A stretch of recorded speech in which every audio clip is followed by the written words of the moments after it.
गुजरातर भदोदरा सहर में पुलिस बड़ एक्शन 4 कोटी अधिक टंकार 1 लाख बोतल बेआईन विदेशी मद नष्ट होईछि।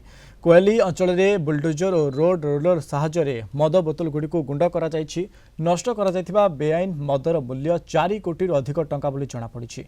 एमध्य विदेशी मद और बियर नष्ट होईछि। डीसीबी जोन 1, 3 और 4 अधीन 14 भिन्न पुलिस स्टेशन में रुजु होइतिबा 313टी प्रतिबंधक मामला माध्यम मद जबत होइतिला। तेबे बड़ खोला पड़िया ठारे मद बोतल गुड़िक बिछाई दि जाई बुलडोजर और रोड रोलर चलाई सेगुड़ी भांगी दि जाइथिला। गुजरातर मद निषेध राज्य होइतिबारु जबत होइतिबा विपुल परिमाणर मद को पुलिस स्टेशन में रखिबा बड़ समस्या थिला। तेणु कोर्ट को अनुमति और आईनगत नियम अनुसार एक स्वतंत्र कमिटी गठन करा जाई मद को नष्ट करबा पई निष्पत्ति निया जाइथिला।